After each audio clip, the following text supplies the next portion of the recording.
welcome to our careers event.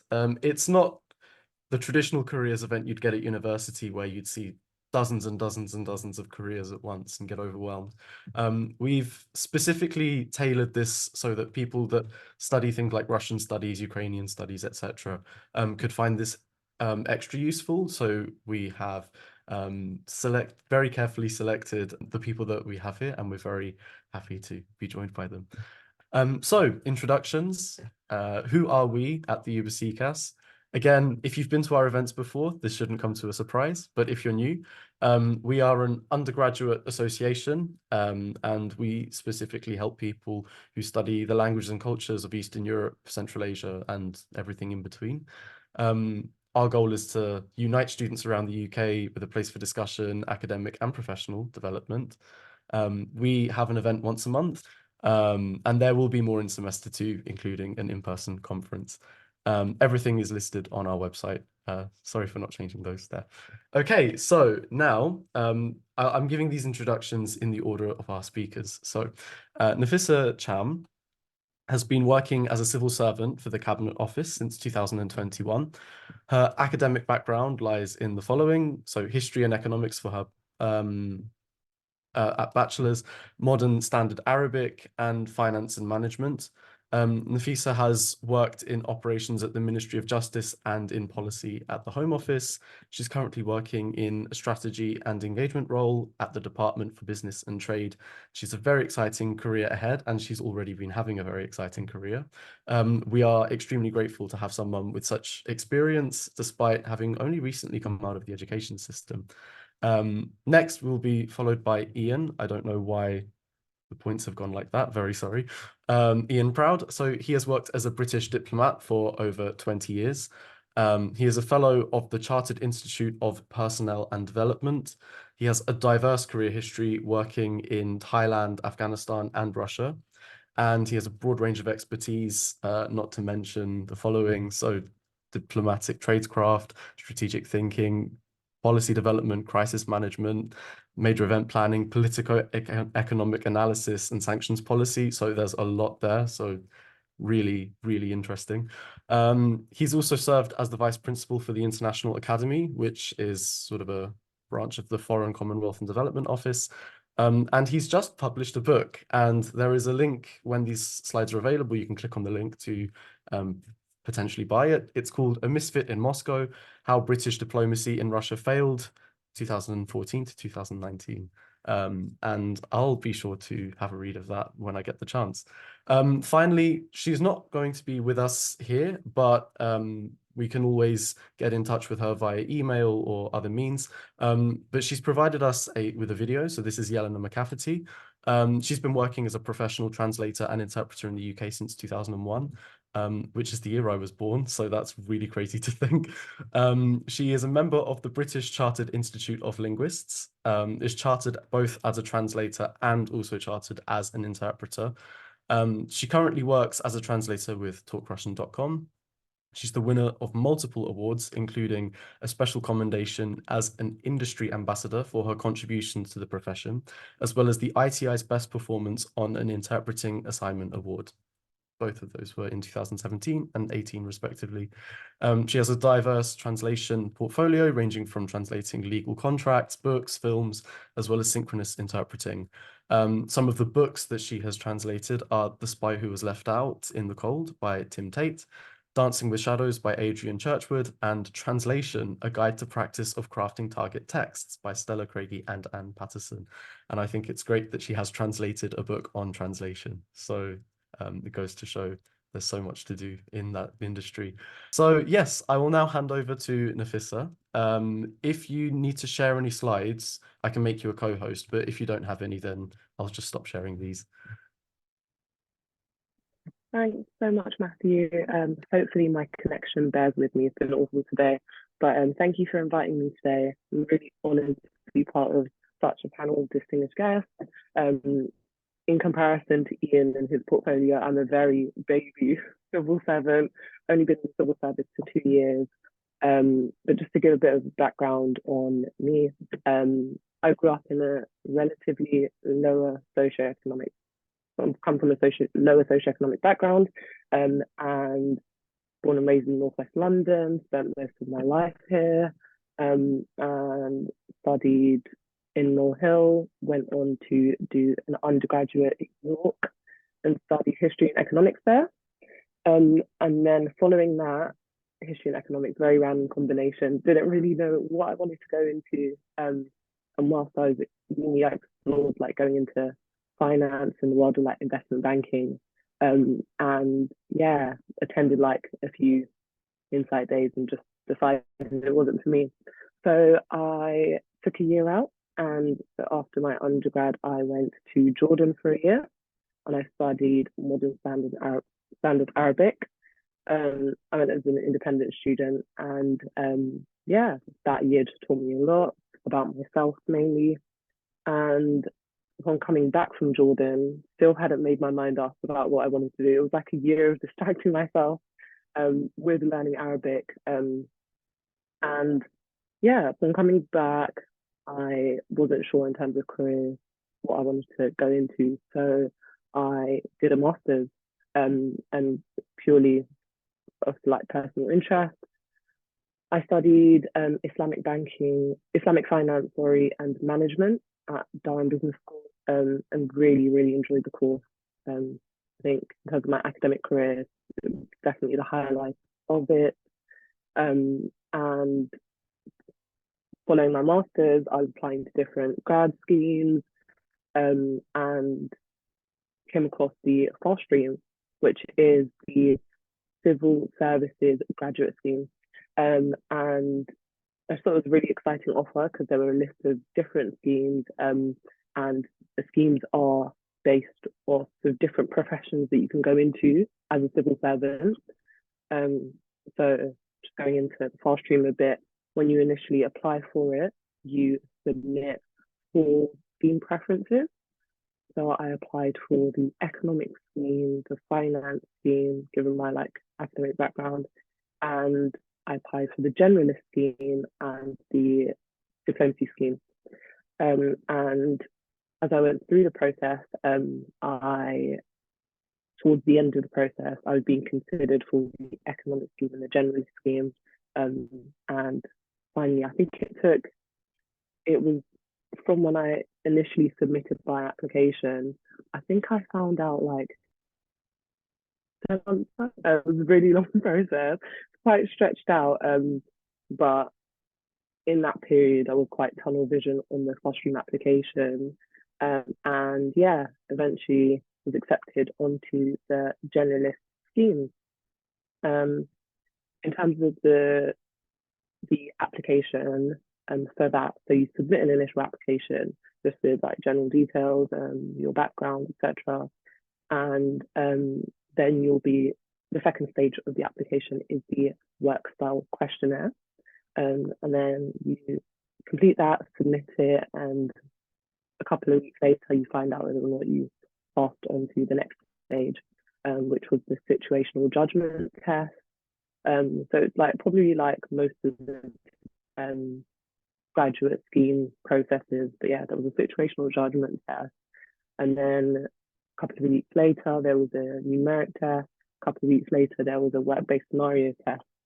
So yeah, once I'd gone through that process, I was invited to the assessment centre, which took place virtually at the time. And the assessment centre was a whole day event, and made up of like 3 main components. So there was a one-to-one, almost like scenario-based interview. There was a group exercise, and there was a written exercise. So that took up like most of the day. And yeah, a couple of months, was it months or weeks? Probably weeks. After attending the assessment centre, I found out I'd gotten a place on the generalist team. And my first post was in the Ministry of Justice. So this was like basically my first formal work experience, because prior I didn't have like tutoring experience on my CV. So yeah, felt it was very daunting going into it because I remember receiving my job template and it said that I was the business improvement operations manager. And I was thinking, how could I possibly manage operations if I've never done it before? But went into it. So my first post required me to relocate. Just as a little caveat, the fostering is a mobile scheme, so the expectation is that unless obviously you have a relocation restriction, for example, carrying responsibility, unless that's the case, you're expected to be able to relocate at least once whilst you're in the scheme. So in my first post, I was relocated to Maidstone in Kent, which is not too far from London. It was nice because I got to see family quite often.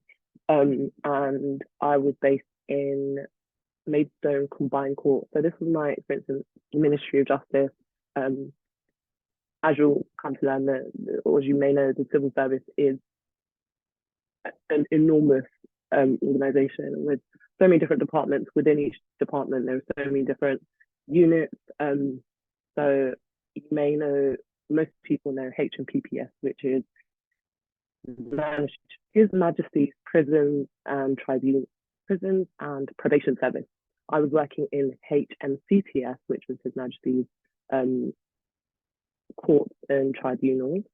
And yeah, my role was an operational delivery role, which mainly involved visiting different courts in the region. So I was based in the southeast, so I'd visit different courts, observe the way we're operating in the court, and report back to the senior leadership team. So I did that for a year.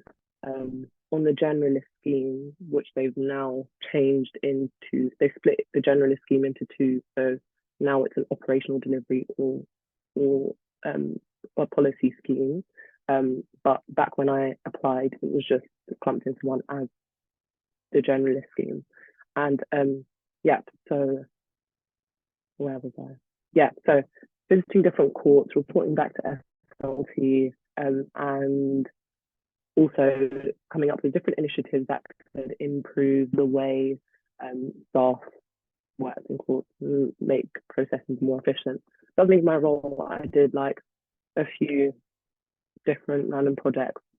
And you find that as a fast streamer, sometimes you'll use as a bit of an extra resource. So you do find yourself doing things that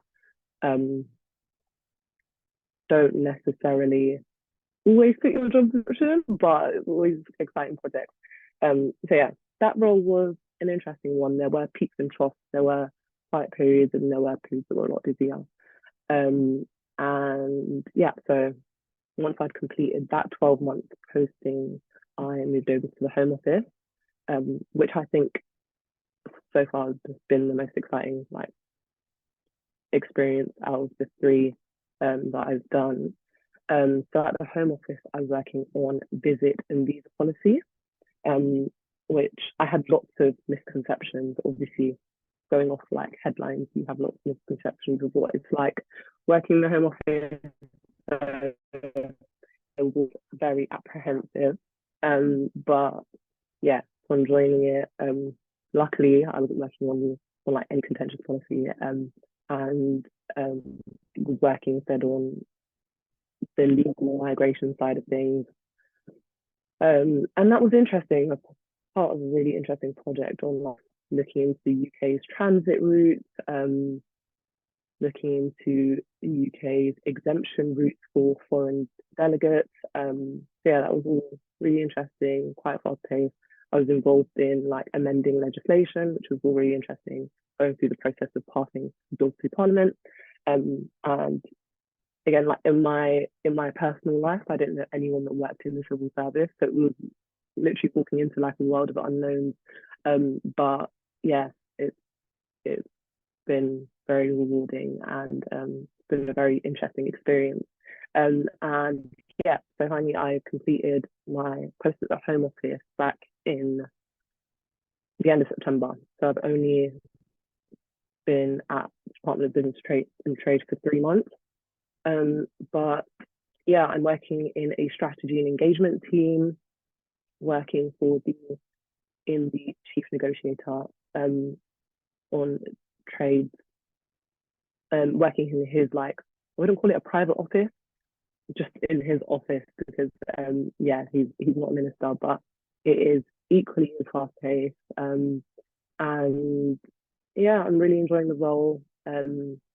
My line manager and I lead on like digital trade, and that's all really interesting stuff because a couple of months ago the UK passed an Electronic Trade Documents Act, so we're leading on like implementing the act and raising business awareness on that. And yeah, the overall aim of it is to eventually move trade from being paper based to electronic documents based. So it's all very interesting. I've worked, as you can like tell from my journey, it hasn't been linear at all. And I think that's one of the perks of being a journalist. You can, I've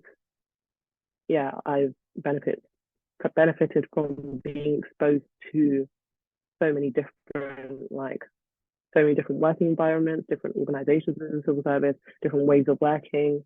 And yeah, in terms of a forward look, I don't really know where in the civil service I want to end up. I definitely want more experience in the private office space. So yeah, working in the minister's private office can be very chaotic, but also very exciting, especially when there's like a reshuffle. So yeah, I think that would just be really exciting. I covered it whilst I was at the Home Office. I covered the immigration minister's private office for like a week. Really intense, really long hours, long days, but yeah, it was really like fast paced. You were, as you can imagine, the minister's office oversees lots of folios. So yeah, it was really interesting to just see things sort of coming in across the Home Office. And yeah, I think I will leave it there. I think I covered everything I had down. But yeah, welcoming any questions that anyone has. Yeah, thank you very much. That was really concise yet really comprehensive. So yes, I think I'm thanking you on behalf of everyone here. We have had three questions that have sort of been sent in prior to listening to your talk. And I feel like you might still be able to answer them. And perhaps the people that have asked the questions are here, but they can put their hand up if this is the question they asked, if they want you to further clarify. So one person said, are language skills used in the civil service? And if so, how? Yes, most definitely.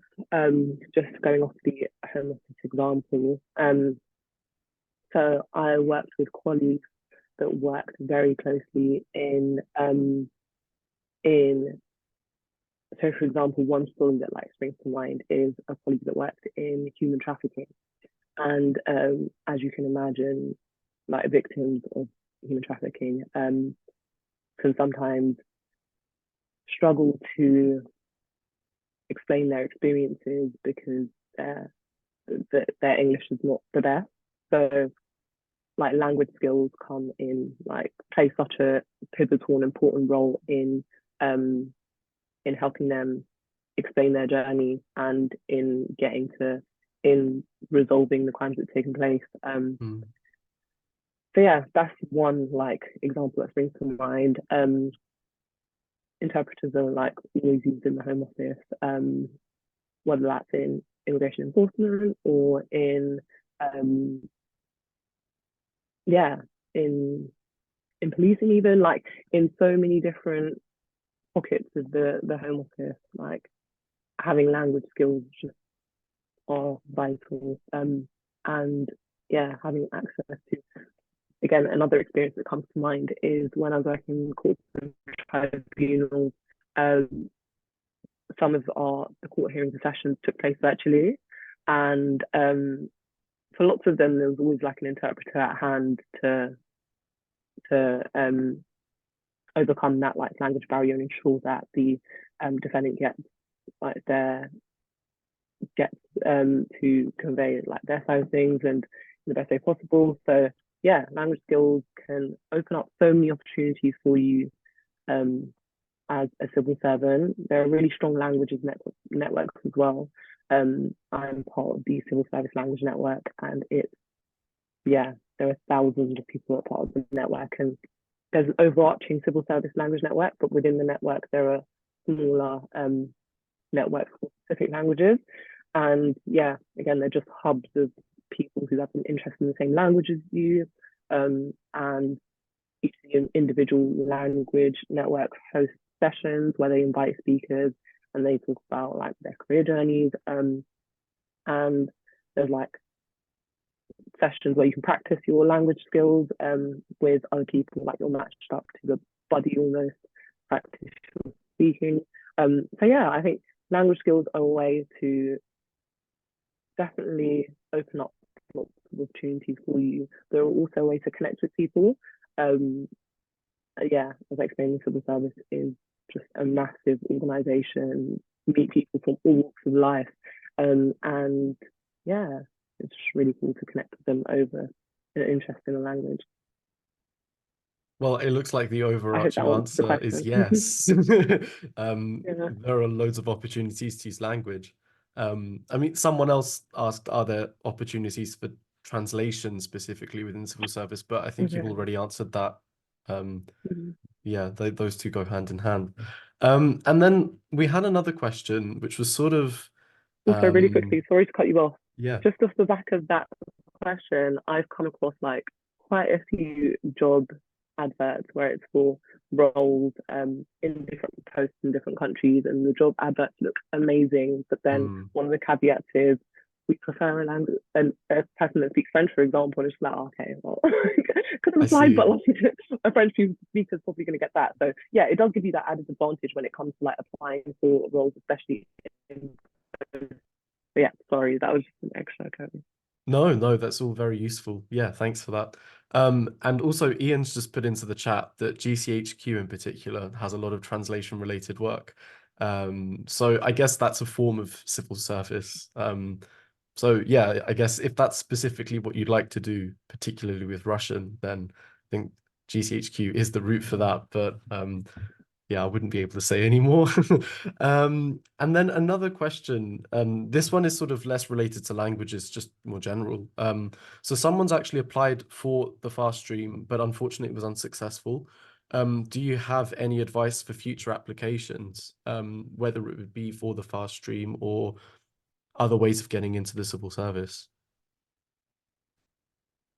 I think on the fast stream, one tip I definitely give is to not give up. I know people that have made it onto a scheme in their like third or fourth attempt applying. So definitely don't give up. And every time you do apply, you're naturally going to get better at going through the process.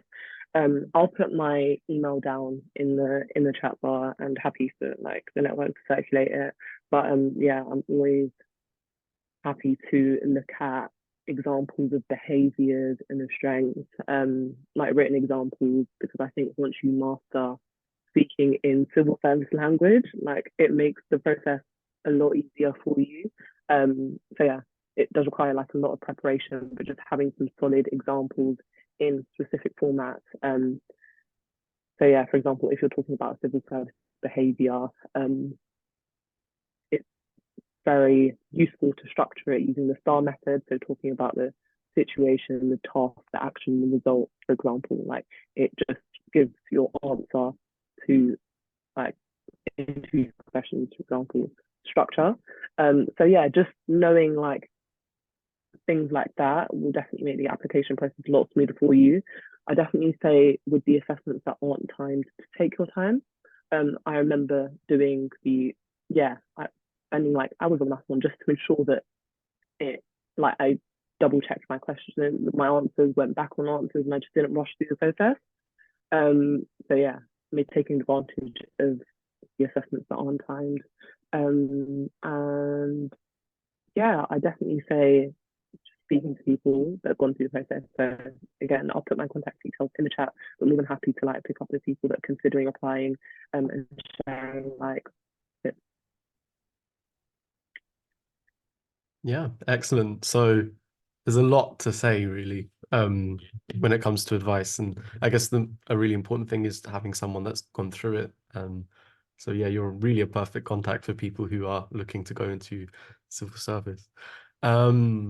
Yeah, okay, I'll open the floor to anyone else who has questions. And if we get like a really awkward 20-second silence, then we can probably move on. And again, I think what we can do is if a question does come to mind, you could pop it in the chat slash send me a DM, and then from there we can maybe pass them on to our speakers. And if they'd like to in their own time answer them, then we can maybe publish those. But there's no pressure on either side for that to happen. But we do have a question from so it's from Cece. Would you like to unmute yourself, or I can read it aloud if that's not a possibility. Um, I'll read it aloud, I think. So do you think you'll stay on the civil service, or do you have any career changes planned using the skills and experiences that you've gained? I think so.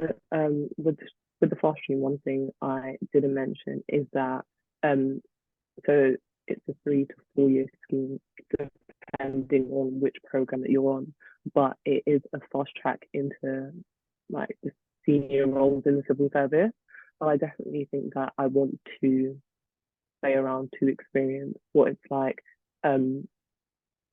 assuming like a senior role in the civil service. So yeah, once you complete the scheme, you apply for grade 7 roles, and that basically means that you lead on, if you're a policy professional, you lead on the policy area.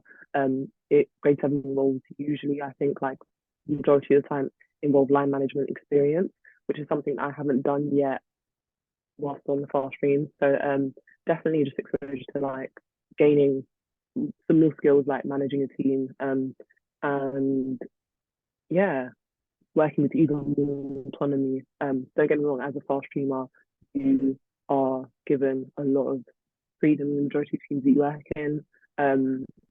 Your your team usually like trusts in your capabilities and your trust in your ability to deliver. So you are given autonomy on the scheme, but just being policy lead, for example, leading on your area, I think it's just an exciting prospect. So definitely gonna stay in the civil service for you to explore that. I will definitely be picking up with Ian at some point because I've always been interested in like working abroad. And yeah, experiencing the civil service fast in post. I think that'd be really exciting. So yeah, probably do a few more years in the civil service and explore my options externally. Also, just remember off the back of thanks you. Just remember off the back of the last question where you asked about different routes into the civil service, forgot to mention that there are different internship schemes. So that's actually where I'm at CC. And so there's the early, correct me if I'm wrong, because I'm not sure if this acronym is correct, the Early Diversity Internship Program. I think that's what the acronym EDIP stands for. But yeah, there's the internship program as a way to demonstrate your interest in working in the civil service, and doing the internship. It's like a summer program. There's a week-long program, and then there's also the summer internship program. So doing things like summer diversity internship program. Yeah. So there's two of them. I think there's a week-long one, the early internship program, and then there's the summer one. Yeah, exactly. So um both courses are opportunities to experience what life as a civil servant is like day to day, and also having them in your application when you come to apply for the fast stream also just boosts your chances a bit more of getting it because you've shown prior interest in working in the civil service. But yeah, I hope that answers that.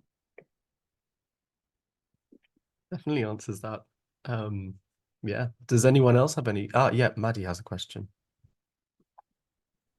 Hi, sorry, this kind of goes with the question in the chat, but I'm more interested in you said about having to like relocate.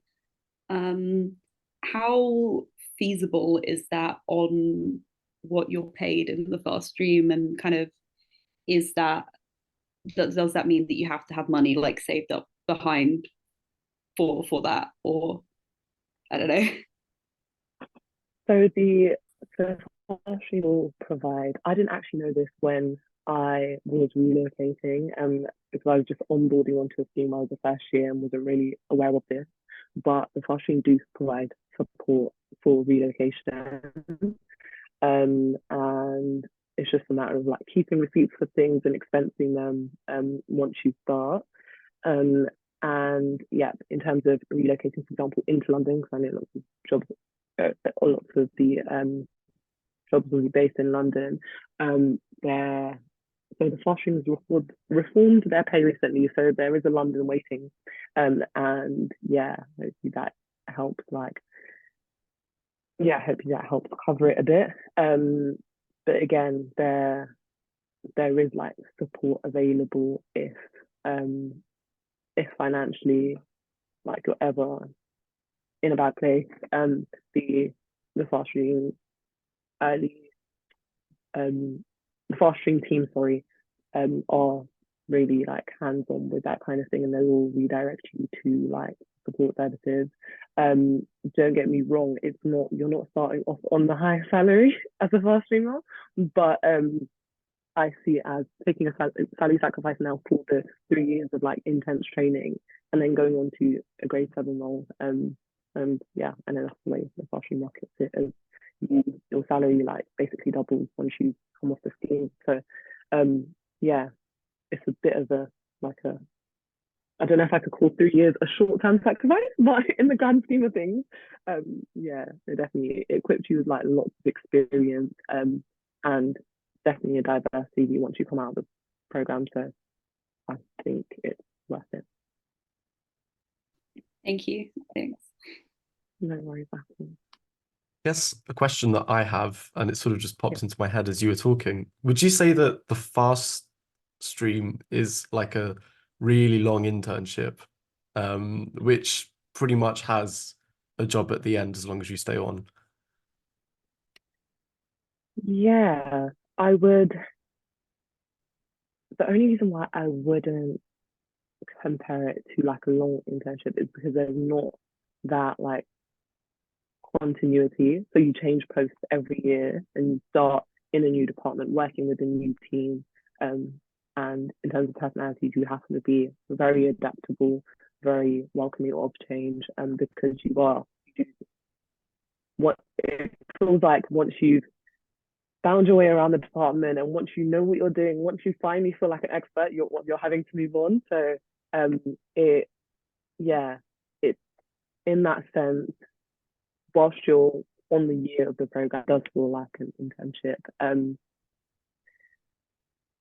But because you are like mentored by your colleagues and you are like working at pace to pick things up pretty quickly, there's a lot of like learning at pace. But yeah, I think because of the lack of like continuity and the moving into different posts, it's like 3 internships, I'd say. 3 long internships. Yeah, it sounds it. Yeah, well, I mean, it sounds really interesting, and I'm sure you've persuaded 1 or 2 people here to take up on it if they get the opportunity. So does anybody else have any questions for Naffisa, or shall we move on to Ian?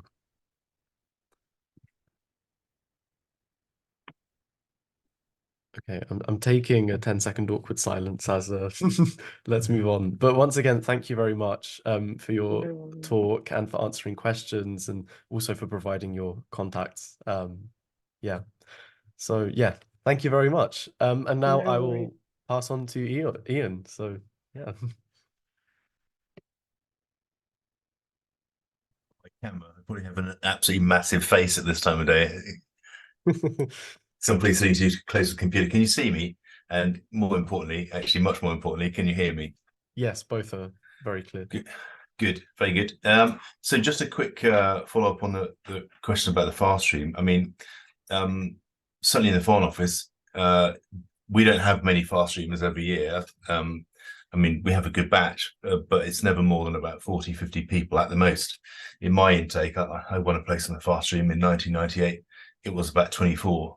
So it's kind of highly selective. And if you're working in a department and it comes around in September, and you get, you know, a fast streamer in your department, then firstly, you're really happy about that because you're getting somebody who's top notch, and secondly, you know, you're going to want to work them really hard and get the maximum return out of that investment, as opposed to kind of recruiting somebody internally from elsewhere in the organization. So fast streamers are massively prized, you know, within organizations. When you come in, the expectations are sky high. Now, as Naffisa said, you have all that support network around you, mentoring and training and all that sort of good stuff. And the vast majority, frankly, absolutely fly and flourish in that environment. But it is still a full-on job, and people expect a lot from you. It's vastly different from an internship, in my experience, where, you know, you kind of make allowances for interns, right? I mean, I had a brilliant intern working for me, but it's not the same. But that's just my kind of personal opinion. I hope that's helpful. So Naffisa's fast stream experience sounded like basically like a much higher tech version of when I did it back in 1998. And my tests were literally in an exam hall in Southampton with hundreds of other people sitting over a paper book and doing what sounds like very similar tests to what Naffisa had to do online. And then the selection board was, again, a 2-day, but very, very similar thing, and a final interview and various other things besides that. But I joined the Foreign Office and I became a diplomat. So a role I fulfilled for about 24 years. And one of the big attractions to me in being a diplomat was the use of kind of foreign languages. I grew up in Germany as a kid.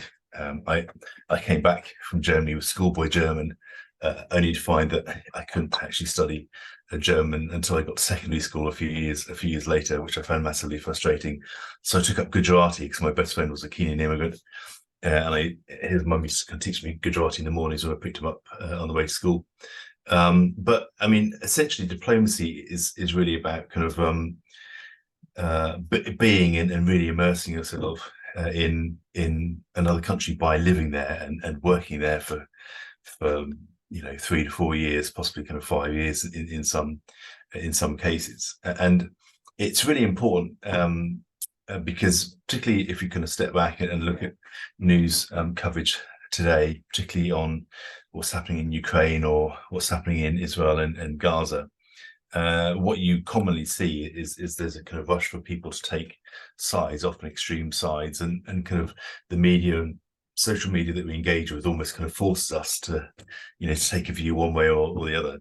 And the primary role of diplomats is to kind of search for that elusive common ground between kind of polar opposites, between states, in terms of kind of regional tensions, in terms of global issues as well. Like we've just seen the outcome of COP29 in the United Arab Emirates recently, where 198 countries were having to reach agreement, on a single declaration in a way that can't please everyone, but it's designed hopefully to kind of please most people. Diplomats search for that elusive common ground, and in some contexts, particularly Israel, Gaza, Ukraine, Russia, kind of right now, that's an incredibly difficult task to fulfill. In terms of my background, over sort of 24 years, the things that I kind of really specialize in are, obviously, I speak fluent Thai. I've got C1 Russian and a smattering of about sort of 5 or 6 other languages as well. I've been brushing up on my French and Spanish over the past year just for fun, and a bit of Italian as well. I just love languages, and that's really important. But my specialisms kind of over time evolved in a number of specific areas. One is on sort of political economic kind of stuff, some quite strong in economics, and it's not a strong kind of subject for the Foreign Office generally, particularly when you look at sort of Russia, Ukraine. The political economic dimensions of what's happened over the past kind of 3 decades since the downfall of the Soviet Union are massively important to what's happening today in the here and now, with war raging in Europe for the first time since the Balkans conflict. That's one. Second, obviously languages is really number one, political economic, possibly 2, crisis. One facet that Naffisa kind of touched on during her talk was particularly when you're in the Foreign Office, especially when you're overseas, you're expected to chip in and do anything that comes up. And what often comes up are kind of bad things coming up. So I was involved in the response to the Gujarat earthquake in 2000, the 9/11 the first Bali bombing in 2002, the Indian Ocean tsunami in 2004 when I was in Thailand, and I was the first person to deploy to the scene with the British ambassador on Boxing Day 2004, the Arab Spring, Fukushima, and I was head of crisis operations among my many jobs at the British Embassy in Moscow at the time of the nerve agent attack on the Scribbles in Salisbury in March 2018. So in terms of crises, and I also kind of got involved in helping rescue Ghanaian people stuck on cruise ships at the height of the COVID pandemic. When several countries were refusing to let cruise ships with infected people on board dock to kind of repatriate sick people into hospitals in the UK and so on. So if there's a crisis, I've probably seen it, and that's another area of my particular expertise. Another one is big events. I organised the last GX summit in 2013. That's the last time Vladimir Putin visited the UK. I sort of saw Vladimir Putin up close and personal, but that's perhaps a subject for another conversation, possibly over alcohol. I was involved in the G20 summit that Gordon Brown really pushed in 2009. I organised William Hague's big London conference on Libya at the height of the Arab Spring in 2011. So big events. I've organised a visit by the President of Indonesia to the UK, which I have to say was a lot of fun, especially the bit where we went shopping in Harvey Nichols. That was, weird but fun.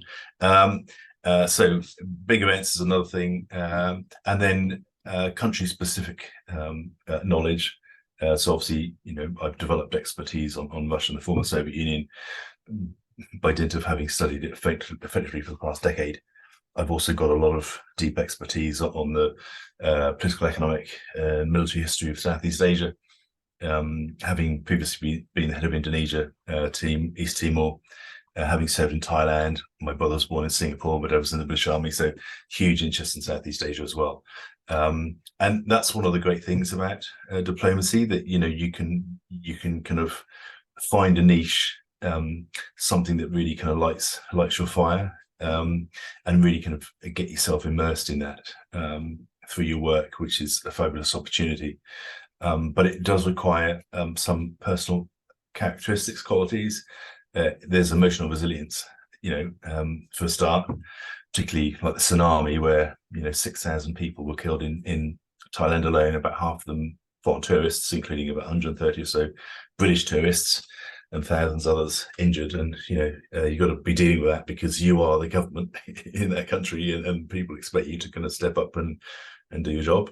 And agility, that ability to just step from studying bird flu in Thailand to Gary Glitter, being stuck at Bangkok airport because he didn't want to get extradited to the UK on charge of sex offences against children, to a military coup happening, to bombs in the south of Thailand, that agility to kind of move, but refugees on the border with Myanmar and all those sort of things.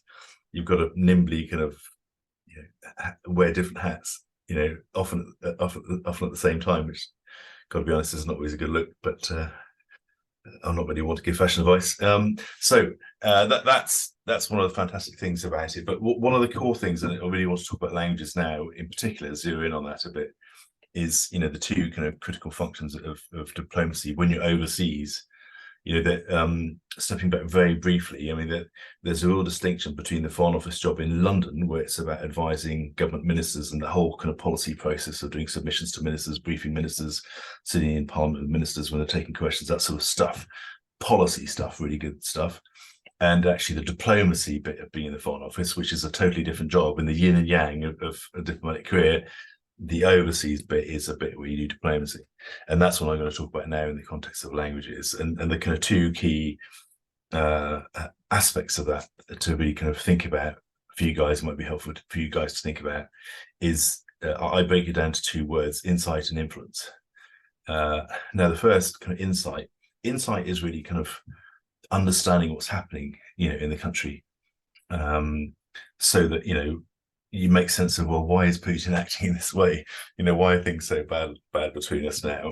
What are the sort of social undercurrents that mean that Navalny has become, increasingly popular over the past kind of few years, on the back of his very successful kind of blogs about corruption in Russia and that sort of stuff, and all these things, and really understanding the history of Russia, which really helps to explain their mindset in here and now, particularly as they think about warfare and encirclement, these ideas of NATO encirclement and all those kind of things. You know, looking back at not just World War II history, but Napoleonic history and even further back, insight. You know, really understanding the history of what's happening and actually what's happening in the here and now, because actually that insight helps to ensure that when we're advising ministers in the UK, you know, we're not just telling them what the newspapers are saying. You know, the British government's own people on the ground are really studying what's happening in the country, and they've probably got more privileged access to various sources, but again, it's details in country than the journalists do, and it kind of increases and improves the quality of the advice that they give on what our policy should be with that country. In that case, Russia, but it could be any country, you know, around the world. Insight. And second, the flip side of that coin really is influence. You know, we want to kind of influence what's happening through, it can be through programmatic activity, you know, sort of having sort of programmatic activity that supports kind of civil society development, you know, equal rights, rights for kind of people in the LGBTQ plus community, all the, you know, climate change, a whole suite of issues and values-based things that we care about, you know, sponsoring kind of programmatic activity, you know, around that. That's kind of one very kind of slow burn aspect of influence. To influencing kind of debates about what's happening, so that, you know, particularly to use Russian as an example, to kind of push back against the notion that Putin peddles that the West basically hates Russia and wants to destroy Russia, which is absolutely not true at all, in my personal opinion. But to kind of, you know, be that kind of normal face of, well, actually, that, you know, we're not terrible.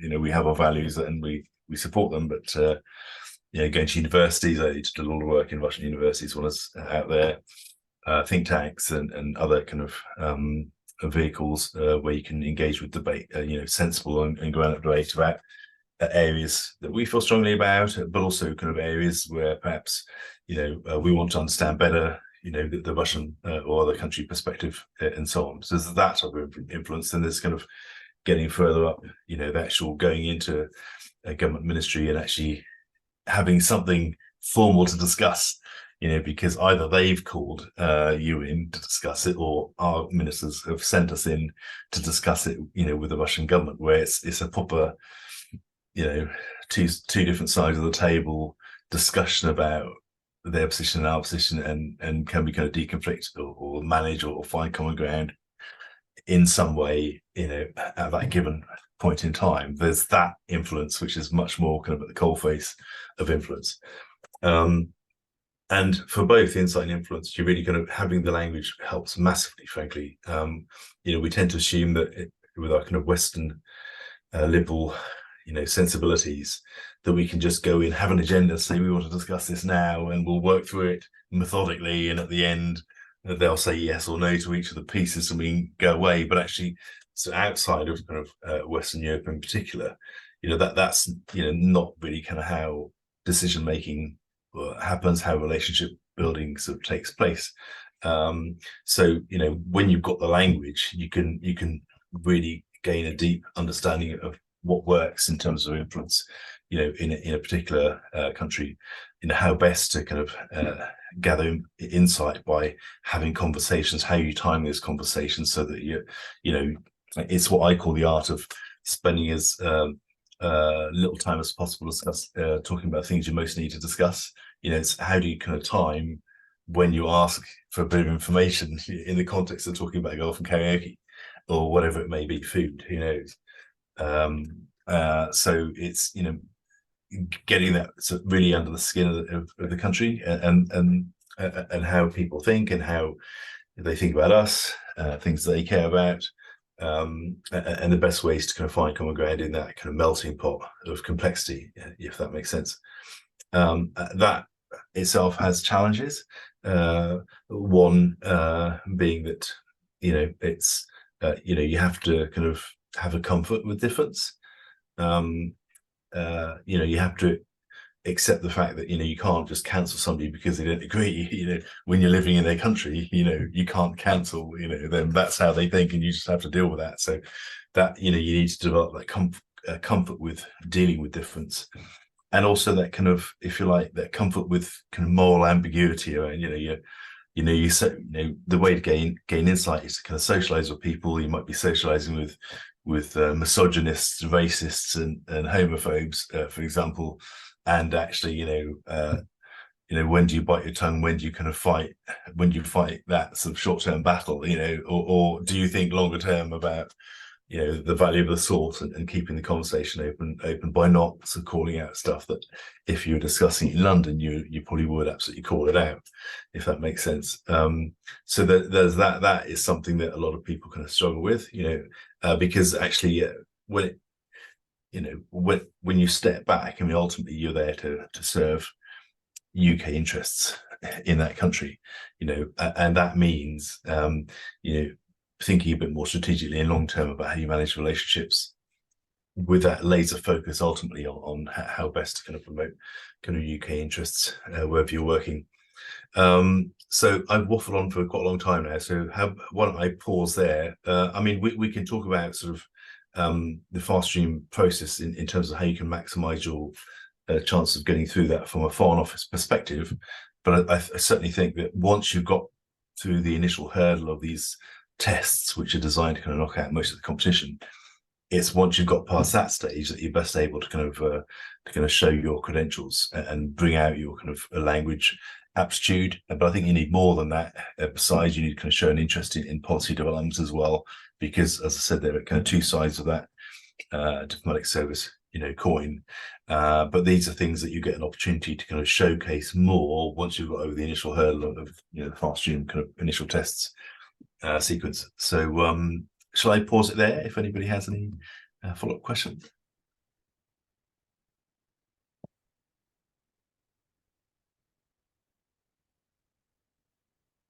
There are two questions. We've got one from Maddie and one from Francesca. I think Maddie's hand went up a split second before Francesca's, so let's go for Maddie first. I need to scroll up to see Maddie's question. Does Maddie have a question? I didn't see Maddie's question. Are you going to tell me Maddie's question? Hi. Or is she going to ask me? Hi, Maddie. Sorry. Can you hear me? All right. I can. All right, perfect. So there's a lot of different places in the world that all speak different languages. So I was wondering how much support the Foreign Office gives, say if they send you to a country where you haven't had the opportunity to learn the language or something, would you be given support to learn a language? And would you be given as much support as you were, say, in the past when English wasn't as widely spoken? So how it works is that some jobs overseas, particularly the political type jobs that I did, we call it chancellery, which is basically all the kind of policy thinking in the embassy happens, with the ambassador, essentially. We have jobs that are designated that the person has to have minimum C1 in the language to do that job, and because we call them speaker slots, basically, because we expect people to be able to speak the language. And when you have a speaker slot in an embassy, that brings with it a whole lot of resource. So, for example, before I went, to Moscow, I had 10 months full-time language training in Russian, 1-to-1, 4 hours a day, with 2 different teachers, because, over 5 days, I'd have probably kind of gone a bit crazy to have the same teacher for 20 hours, 1-to-1 contact. So, it was a really fantastic packet of language training that I got. And you're expected to kind of pass that C1 exam as well. So yeah, you do get support, but also actually, if you're going taking a partner with you, they can get a packet of support if they want to kind of learn a basic level of the language. Like I think for Russian it'd be, but you could get up to about 120, 150 hours of linguistic, language lesson support for a partner that's accompanying you to post, for example. If you're just going to post and you're not in a speaker slot, you're in a kind of non-frontline kind of job, like in management services or consular is frontline, but anyway, a different job without a speaker slot allocation, you can also get that additional kind of basic allocation of hours to give you a sort of working command of the language, which is helpful. So there's lots of really good help that you get. But if you're in a speaker and you bid, because the only jobs you do overseas are the ones that you've applied for. You've got to want to work there. If you've applied for a speaker slot, got it, then you'll get a really good package of language. And it basically varies from about 8 months, 7 to 8 months if you're doing an easy language like French. Sorry for the French speakers here, but in the Foreign Office world, that's what we consider an easy language. Up to kind of Mandarin or Korean, which is like 22 months. You basically you become a student on full pay for almost 2 years. Half of it actually in the country where you're going to be serving. So it's actually really generous. Thank you. Yep, and then Francesca, if you're able to unmute yourself, then yeah, I please can. go for it. Yeah. Hi Ian, thank you for that. That was really insightful. I have a couple of questions, can't lie, because I'm very interested in everything you've done. First of all, was diplomacy something you were always interested in getting into, or was it something that you thought about later in your life, I guess? Well, I had a career before, a bit like Naffisa. I came from a very working class background, actually. I didn't even go to university full time because I was bullied at school. But I worked for the police and they sponsored me to do my degree, and that's how I got into the fast streams. I had a career first, but I grew up overseas. My dad was in the British Army. And I think that definitely sort of made me interested in the idea of, getting paid to work overseas. I like being overseas. I like people from different cultures, faiths and everything else. I just like being overseas. So I think from a very young age, that idea appealed to me. And once the first time I saw the fast stream booklet, and back in a much lower tech time when I did it in 1998, it was a booklet that you got like a glossy pamphlet. I opened the page for the Foreign Office, had all the different departments. Who wants to work for the Ministry of Agriculture? Not me. A Foreign Office, and it was like a real eureka moment. And I saw that, I thought, well, yeah, that's what I want, and that's what I went for. But, so yeah, no, I think from a very young age, it's been something that's instinctively kind of appealed to me, and when I had the opportunity, I kind of grabbed it with both hands. You. I was also wondering if you have any key advice that you always give to language learners when learning new languages, and how to really push yourself from B level to C, and talking on this really high formal levels. Yeah. So I always say, I see learning a language. Well, firstly, there's kind of 3 M's really, but the most important one is motivation. You have to want to learn the language. You have to be, you can't just get shuffled into doing Mandarin and expect to kind of do well in Mandarin unless you're really passionate about learning that language. So motivation is a huge factor. But as important to that, I say that, when you learn a language, it's 50% memory, like remembering the vocab, the grammar, and 50% mimicry. You have to kind of think about being in the country and how the language sounds authentically in that country. Not just speak it with a kind of Hampshire accent. I had an ambassador once told me he learned Arabic with a Wolverhampton accent. You got to try and, without appearing sort of artificial in any way, try and mimic it in a way, how the sounds come across, how they emphasize particular words, because even by doing that, you get some insight into how language is used for communication. You're not just remembering the words, you're really immersing yourself in the meaning of the words, the sound of the words, and what that means, when you're deploying that sort of in country, if that makes sense. So it's a mix between memory and mimicry, is what I always like to say, if that makes sense. So, for example, when I speak Thai, Thai people say that I sound like a Thai person, for example. I think they're probably just being kind, but I certainly don't sound like your average expat sort of busking in Thai, frankly. So yeah, it's really, really important. Very much.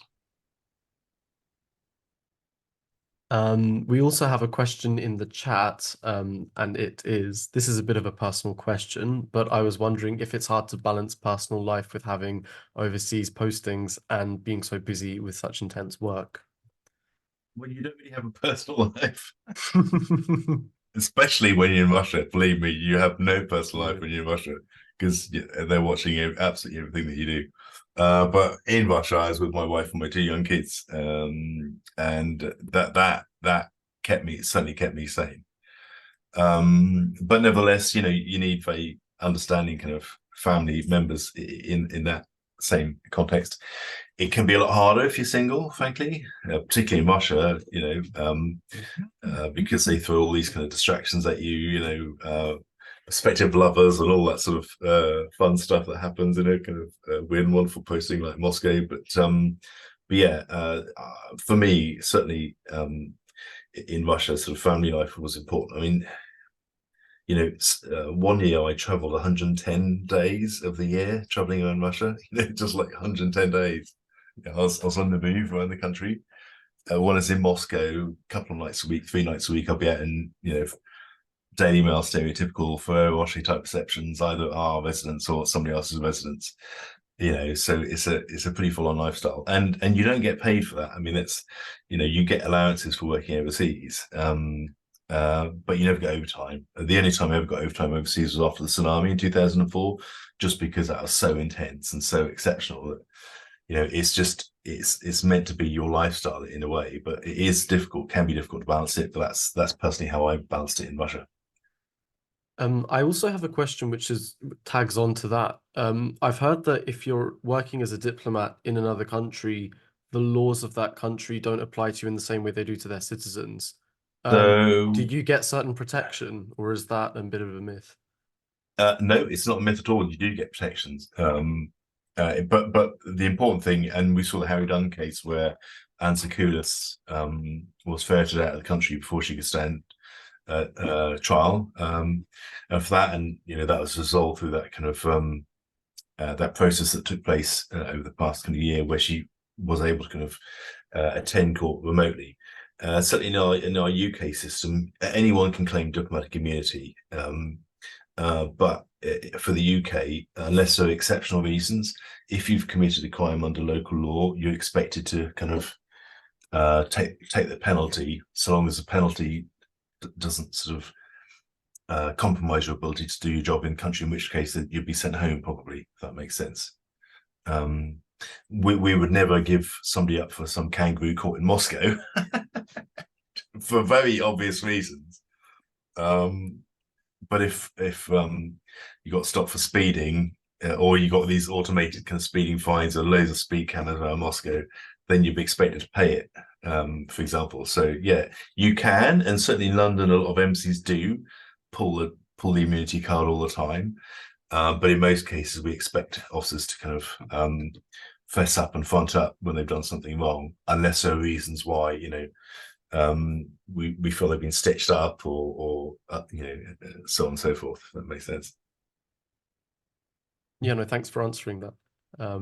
Yeah, there's loads more questions I have with that, but other people do as well. Kate in the chat also asked, how long was the whole process with interviews and tests, and in general, how hard did you find it? To be honest, every stage is a year for me, but that was in the very kind of low-tech version back in 1998. So from starting, I did my QT, as it's called, qualifying test, probably in the September. I had my assessment center in the December. I had my FSB, as it's ironically called. I always find that funny, Final Selection Board, not the Federalna Služba Bezopasnosti. In the April time. I then had model language aptitude test, a medical, meetings with other, let's say, organizations of government. And I think it was in August I started. So from September to actually starting in late August, it was a year. It was hard, but it sounds really kind of bit of cliche, but you just got to take one process at the time. And certainly for the initial kind of phase, you just have to kind of, partly it's about managing stress. Sometimes when you do the time bits, the bits of time specifically, because they're not just testing your competence in whatever you're being asked in these questions, they're testing your ability to process large amounts of information in a short space of time. So how you manage your stress in that situation is a big trick. So, you know, doing practice tests, you do it in times, not, you know, you get your sort of friend to kind of time you doing it and so on, to put yourself under that pressure, because it's how you kind of deal with the stress as much as how you kind of get through the answers themselves, if that makes sense. Yeah, I think that was a good answer. It definitely answered the question. Yeah, Francesca, you've got your hand up again. Yes, hello. Sorry. So I know that fast stream is one way to like get into the Foreign Office, but is there other either internships or like pathways to actually get involved in like a diplomacy career? Well, we sometimes have bulk recruitment campaigns. That's a more slightly lower grade than the fast stream. We had a big one about 2 years ago, I think, just after the merger with DFID. So very now and then, you know, you see these recruitment campaigns for admin officer or executive officer level staff, and actually even from those grades you can have a long career where you can advise through the banks and become an ambassador if that's what you want to do. So you can have the full kind of diplomatic career, but by getting those routes, you need to look out for them, because not the fast stream, which works on a set yearly cycle, you know, from September or whatever it is, August time, when you know first start applying for your fast stream. It's, you've got to keep your eye out for that, you know, when these opportunities come up. Another routine is if you get a job, if you get a general job in the civil service in London, the Foreign Office increasingly, because we struggle to sort of get enough people at the junior grades, admin officer, executive officer grades, or even some sort of HEO, higher executive officer grades. You often see these jobs advertised on civil service jobs.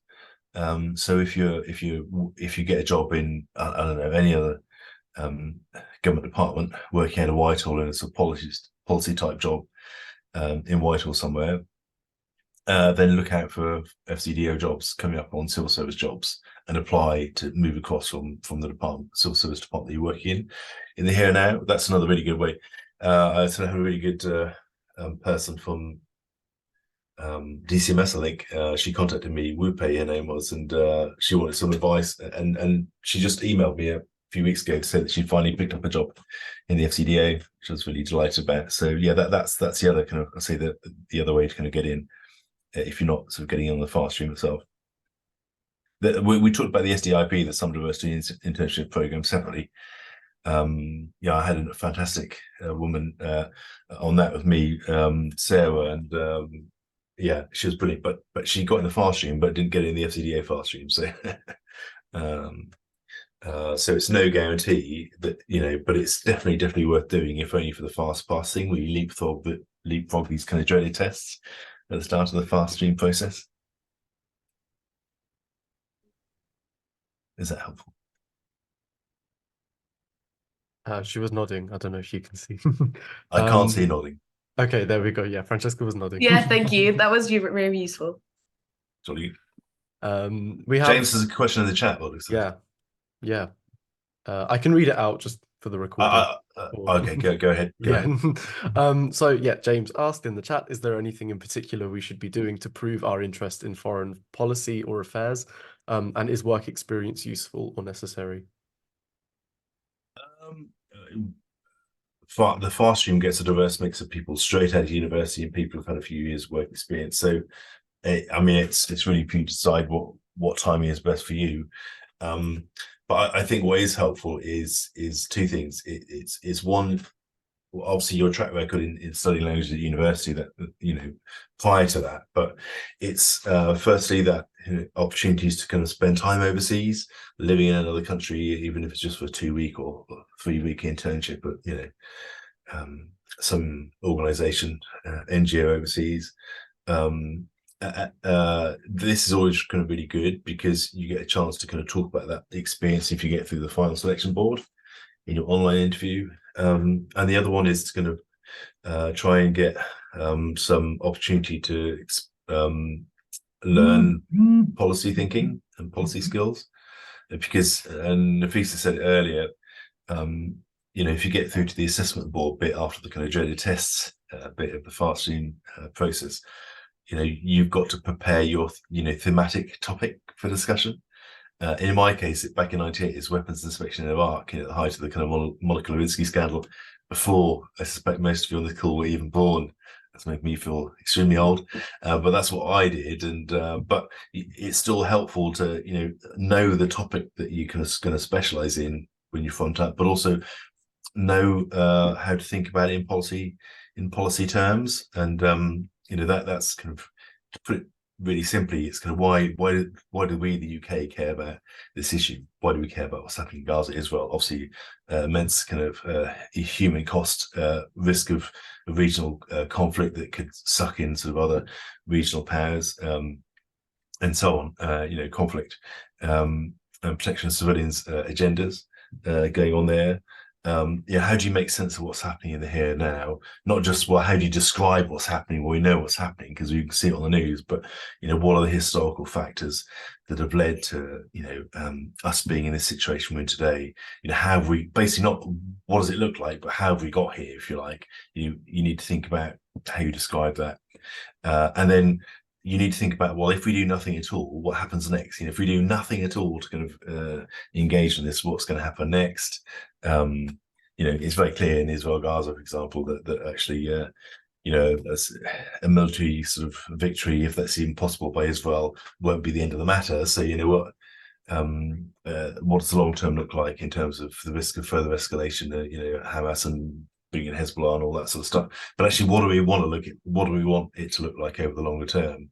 And what are regional stakeholders going to want it to look like over the long term? What does good look like for both Israeli people, but also Palestinian people in terms of that setting, for example? And then you get into the fun bit, which is kind of what are the things that we can do, we the UK can do, you know, to kind of help make that eventuality kind of happen. You know, what are the big risks around all of those options that we're thinking about? This kind of, we just can't afford it. Russia and China won't agree.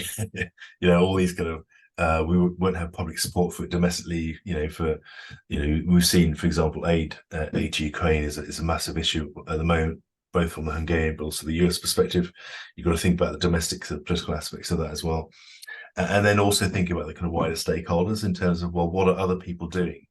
You know, we, the UK, are declining. I mean, we think we're a big power. We are. We're still a G20 country, sixth largest economy in the world, and all those good things. But we're seen as a slightly declining sort of power. We need to kind of rely on our partnerships, European partnerships. You know, we still have partnerships within Europe, thankfully, but, you know, traditional sort of US partnerships and other kind of multilateral for either the UN or NATO or sort of, you know, G20 or whatever it may be.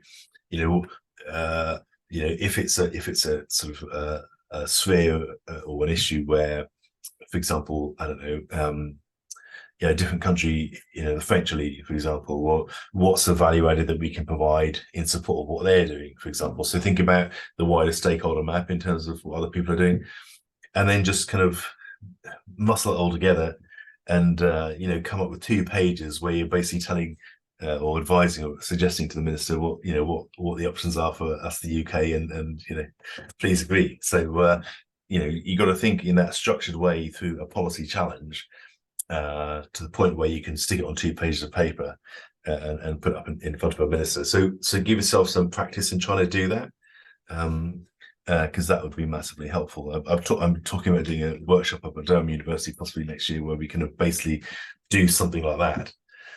Just to give language students insight into kind of how they can think about things from a policy perspective.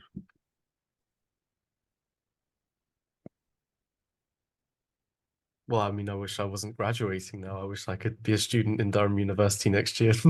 Yeah, okay. I think, unless someone does have another question, that will be it for that section. But Ian, thank you so much. As Francesca already said, it was really insightful. You answered every question in as much detail as it needed. Not often a diplomat does that. No. So yeah, thank you very much. We do have one more question actually. Are you offering any outside courses on that? Uh, I wasn't planning to, but if any university wants to invite me, I'd happily come along and talk to their students on that topic. Kate and I will get Edinburgh on that then. Just pay for my train ticket and night at the Premier Inn, and I'm yours, basically. Well, if you can do it around Russia, you can do it too. Well, to be honest, the policy framework, you can do it on any topic at all, actually, because it's a way of structuring how you think. I mean, I organized this big policy competition for economic students in Russia, literally from all across the country, about 150 students. I had in a big room in Sochi for a week, and it's just a structured way of working through a challenge in a way that it puts students in control and they do all the thinking. It's not me telling them the answers. I'll just give them the framework, if that makes sense. So it's a very, very powerful tool that you can apply to any policy challenge, not just foreign policy, social policy, economic policy, whatever, policy challenge you can think of, really. Sounds excellent. Yeah, well, we're looking forward to it either way. And you've got lots of sentiment in the chat thanking you. So yeah. Well, thank you all so much. It's been really nice to kind of join today. Yes. Good luck with the rest of your session and your future endeavors in Eastern European and Central Asian languages. Thank you very much, Ian. All the best. Have a nice one. Bye. Bye. Okay, so now I think it's just our students. So we will now have a video prepared for us by Yelena McCafferty. I've already gone through her bio, but just in case you forgot, she is an interpreter and translator. So what I'll do is I'll show you the video, and I'll also put up a poll where you can submit questions on that poll, and then we'll send these questions to Yelena, and as long as she's willing to answer them, then we will post these answers online, probably on our website, definitely on our website and probably on our social media as well.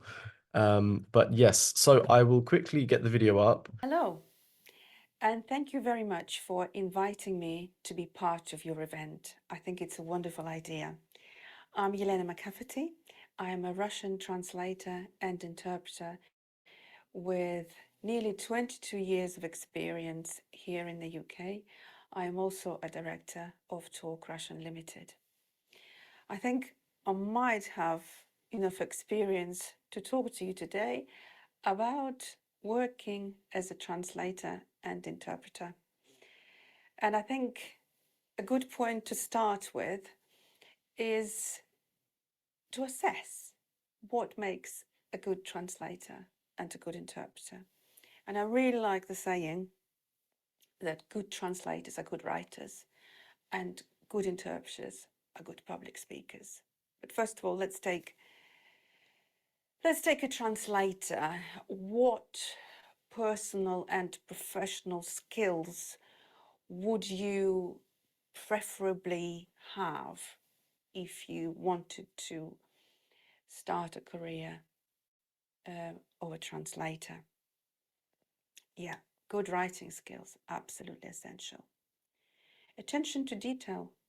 You will be surprised how many people fall into the trap of getting numbers wrong or missing out entire sentences when they sit exams, either a test exam or an entrance exam to be to a membership institution.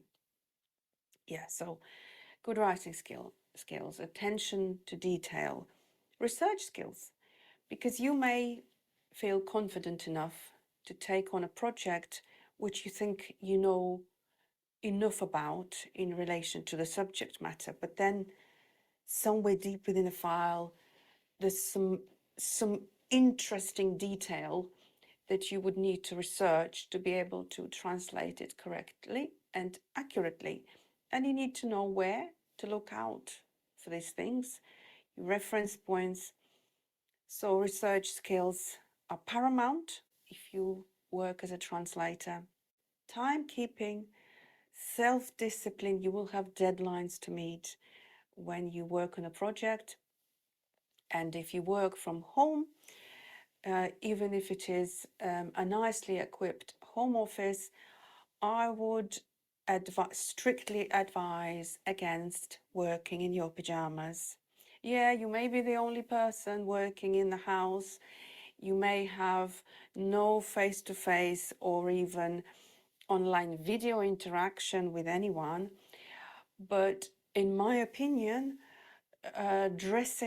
getting dressed properly as you work instills that kind of self-discipline in you that you're ready to work, and it is an equivalent of that feeling that you have when you work in a corporate office.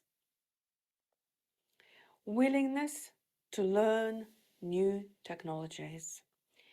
No industry stays still. We're all moving on. It's now faster and faster. New technologies come into place. And if you want to succeed as a translator, you need to have that willingness to embrace new technology. You need to keep your finger on the pulse. You need to know what's going on. What are the recent trends? I know some old timers tend to reject or dismiss new technologies, and very often come a cropper as a result, if I may say so. These are the basic things about being what makes a good translator. Now, as I already said, good interpreter is a good public speaker, and it's important to sound confident and have a well-projected voice. I will give you an example. I worked on an assignment a few years ago with diplomats, with officials, and I thought I sounded quite confident, about the same as I sound now. And a couple of times, one of the people in the delegation advised me to to raise my voice a little and to sound more confident. He specifically used the word, just, Lena, be more confident. To be honest with you, I sounded confident enough, or what seemed to me. When you interpret someone, you have to strike a balance, because you don't want to overshadow the speaker you're interpreting. And if that speaker is confident, you don't want to appear or sound more confident or overly confident. But clearly, on that occasion, to that client, it seemed that I didn't sound as confident as I could have done. After that, I did my best to speak up, to raise my voice. I don't know if I achieved what he wanted, but anyway, this is a story I will remember, because you may sound good enough to yourself, but to people with huge experience in public affairs, you may need to go one level up, if you know what I mean. You need to speak clearly and in an understandable accent. It is, of course, impossible to have a neutral accent. We all have accents, but accent coaches will tell you that it's probably good to stick to received pronunciation, because then you will be heard and listened to and understood, both by the people you're interpreting for, and potentially people you're interpreting with, if, for example, they are taking your output to interpret into other languages. In conferences, for example, they'll take the English booth, let's say interpreting from Russian, and then interpret it into French, Spanish, Portuguese, etc. good general knowledge. You may have been invited to work at a specific event, let's say on medicine or on nuclear energy, but speakers do get carried away. They like cracking jokes, making comparisons, and your good general knowledge will help you actually understand what they're talking about and what they mean. When I did a course in conference interpreting, one of the tips our lecturer gave us was it's good to read newspapers every day, possibly in the morning at breakfast. It helps you in both languages, because then you keep in touch with the current affairs. You are up to date with the language used by the media in both languages. In my, for example, situation in English and Russian, and you see what terminology is used. Not only how you see how they cover any specific event, but also the terminology, and sometimes you draw parallels. Oh, so that's how, for example, lockdown was translated in Russian, or the equivalent for lockdown. They used initially карантин, and then just started using the word lockdown. This is just an example I've given you. Well, either way, whether you decide to be a translator or an interpreter or both, you need to have good business skills. And unfortunately, a lot of the time, university graduates start their careers with very little of vague understanding of how to run your own business. And that involves marketing, negotiation. You will be negotiating with your clients. Customer service skills. You will sometimes be dealing with stressed customers who need to get something done as soon as possible today, and it will be up to you to either reassure them that this is possible, or pass them on to someone else, to refer them to another source, or make another suggestion of how this situation they found themselves in could be dealt with to their satisfaction. Also, accounts. You run your own business, you will be invoicing, you will be chasing payments, you will be filing your tax returns. You need to have an understanding of accounting. You may engage an independent accountant to do your annual reports or tax returns, but I doubt very much that you will be asking your accountant to raise every single invoice for you.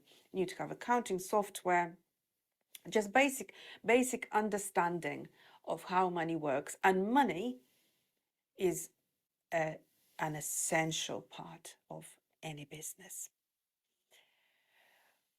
What I would suggest, talking about this, is to look what support is available from the government. Because in the first few years, I remember attending a local business club where I was introduced to a few people who literally shaped the way I went about my business, because they then introduced me to government schemes, and these government schemes were passed down onto local councils, local organizations that provided a lot of training and sometimes consultancy services free of charge to small businesses. I know that help is available here, And although some organizations sort of transformed into something else, in my county, in Lincolnshire, there is still a project organization called Business Lincolnshire. They provide free advice and free support, free webinars. In, you know, when I took advantage of similar schemes, they were all face-to-face workshops. Webinars were not a thing then. But either way, whether it's a workshop, and these are held as well, or if it is an online session, please invest your time into attending, learning, and networking. You will be amazed how much you will learn. And even if you sign up to a similar webinar on a similar topic 2-3 years down the line, you will be surprised how much new has come about. For example, in my experience, I must have attended about 6 webinars on LinkedIn, and every time I attend, I haven't watched a webinar on LinkedIn for at least a year. I learned something new. This is just one thing. You know, as I said, help is out there for your marketing, for your negotiation skills, even for public speaking skills. I attended 3 sessions on public speaking skills. It was Own Your Room on Zoom, I think it was called. It was 3 sessions. It was done during the pandemic because all the training, understandably, then switched online, and people took advantage of establishing themselves as webinar organizers and presenters. So whether you are a translator or an interpreter or both, you will be working either freelance or staff. Freelance, obviously, you will have to do everything yourself, from admin to finding work to actually doing the work, doing the actual work. You can work for agencies or search for direct clients, which of course will be working for direct clients will be better paid because that's the middleman out of the way. Or you can work as a staff translator in a translation agency or a project manager. When you work as a staff translator, then really everything is taken care of. You will just have your set work every day, I assume, and all you have to do is follow your job responsibilities. You may also want to find a position where language skills are extra. For example, you might want to look into working as a marketing assistant or a paralegal or a secretary, where they value language skills in Russian or in French or in Ukrainian.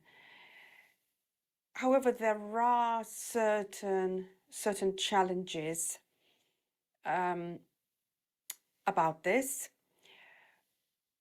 More often than not, it will put a lot of pressure on you because you will be doing additional work apart from everything else you have to do.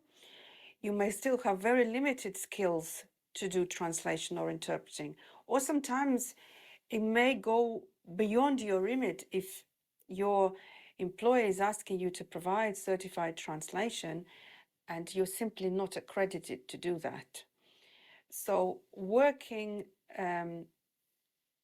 somewhere with language skills, but not as a translator or as an interpreter as such, can present certain difficulties you have to be aware of. And if you start as a staff translator in a translation agency, and then feel confident enough that you know a lot about the industry, you have got your skills up to scratch, you decide to branch out freelance, again, watch out for certain traps there's a risk of you falling into. What I mean here is setting your rates. It's an absolute no-no to take your salary, your full-time salary, as a baseline and then divide it into the number of days in a year that you will be working, and then working out that you need to earn a certain amount per day. What you're forgetting is nobody will pay you for the time you spend on marketing, on accounts, on admin. All of this is part of your work. And I would suggest if you're moving from a translation agency where you worked as staff, not for example a branding agency where you worked as a translator, if you are moving on from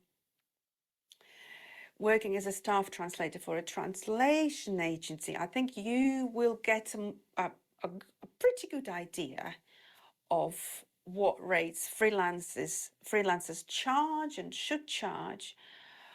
But let's say you are moving on from, like I said, a branding agency. It's good to check out your competitors, your freelance competitors, how much they charge, and then sort of judge for yourself where your set rates would be. But if you wanted to go slightly lower, don't go too low, because then there's a risk of you appearing not so well skilled and less experienced, and therefore less valuable. There's a story. I have a client I've worked for many years, and I think the first time they commissioned work to me was something like 2003. And I always provided quality work, always on time. And I think 1 or 2 years down the line, they said, Yelena, why are you charging so low? You're so good. So it seemed extraordinary to them that for the service I provided, I charged less than other companies. I guess other translation agencies charged them a lot more than I did for Russian. And remember, if somebody contacts you about a rush job, it is also okay to charge a premium. It is not your fault that somebody didn't do their work in time, and now you have to pick up the pieces and do this rush translation. It is absolutely okay to charge a higher rate for that, and you will actually be surprised how many people will offer you more money just to get the job done. So more often than not, it is not actually an issue. So take up the offer if you can deliver the service on time at a higher rate. And working for yourself, working as a translator or an interpreter, means you constantly need to progress. A good pointer would be a professional membership organization, such as the Institute of Translation and Interpreting or the Chartered Institute of Linguists. They organize a lot of training for their members. They provide a lot of advice. They also have networks of members, language specific or industry specific. They print out magazines several times a year, and I penned a few articles for the ITI magazine, and a couple of articles actually ended up on the cover. They were cover stories which I was absolutely chuffed about. And generally, you will have good access to colleagues who will be happy to share their experience and provide their advice. Having said that, always adapt.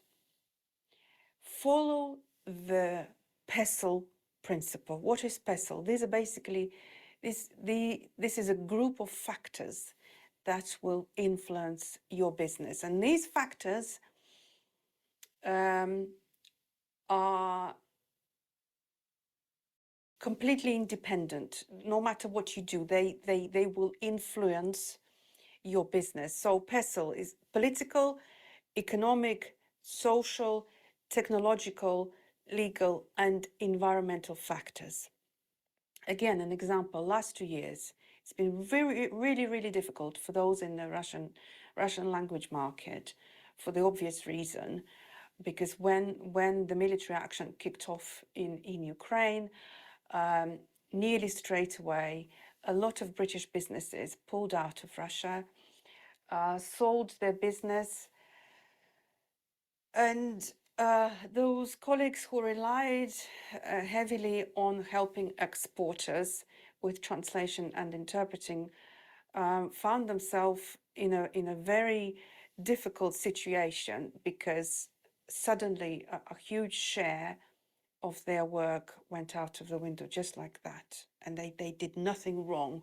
It was just an outside factor that changed the way they need to act. I mean, I've had to find new sources, new channels, new revenues for my Russian translation and interpreting business. So learn to adapt. Learn to adapt. Build your name. Absolutely. Be helpful, because when you're helpful, you will appear competent, because you are. Be visible. A colleague contacted me a couple of weeks ago saying, all the work just vanished. Please, what do I do? If you need an extra pair of eyes or anything, give me a shout. Yeah, but I've not actually seen you online recently on the platforms that most experienced colleagues hang about. Where have you been? I mean, it's another risk. When you're very busy, you think, oh, I've got so much work. I've literally have got no time for marketing, got no time for this. But you know what? You have to find time, because there should always be time for your business development, because you never know when another factor, legal factor, political factor will come into play and change the way you work. Establish relationships with your colleagues, because are they your colleagues or are they your competitors? They may be your competitors, but they can also be your collaborators. You can work together. You can provide a service where you proofread each other's work, and then sell your product at a premium rate, saying, well, the work is independently proofread. Forget about business to business, business to consumer.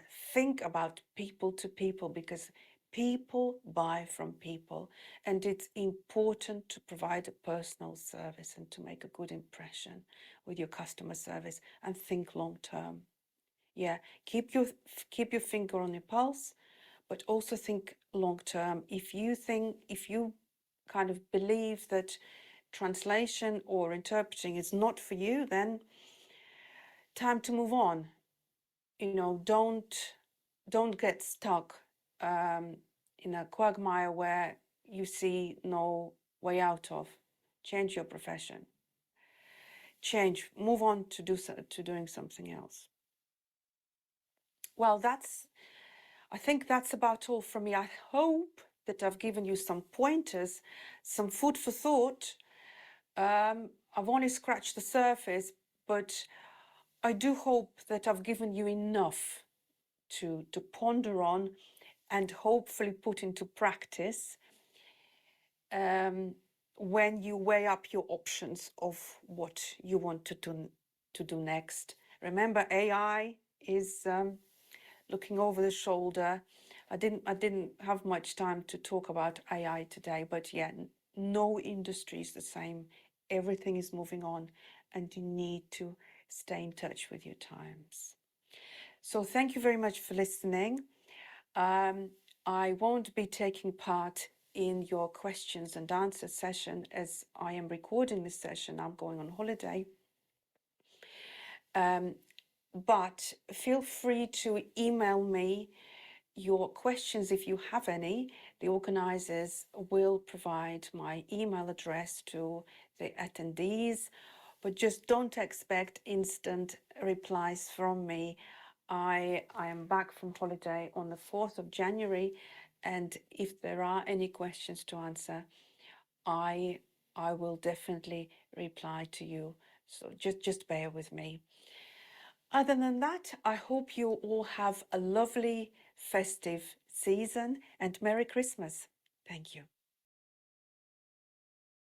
I think considering that Yelena wasn't here with us live on the call, I think she tried as hard as possible to acknowledge our presence and the fact that we were watching her. So if she is watching right now, thank you very much, Yelena. We really appreciate that video, as well as your openness to answering any questions that we have. So what I will do is I will launch, it's under a poll, but you can actually just answer it. Let me just double check which poll it is. Because there are 3. Just a second. Yes, okay. So yeah, here you've got your opportunity to ask any questions. You can leave it blank. I think if it won't let you not answer something, write something, just write like a full stop if you don't have any questions. But yeah, so this is a bit where you can just write any questions you might have, and then we'll pass them on to her. Alternatively, you could email her yourself. We will circulate her email. That will go on either the website or social media. She's given us permission, so we can do either. But yeah, so we have some people already asking questions, so we'll make sure to get those passed on to her. And yeah, if anyone has any general questions, either about today's event or about UBASEECAS in general, feel free to ask. I will end the recording here. I think it's fitting to. And yeah, so if you are watching online, thanks for watching, and catch us at our next event.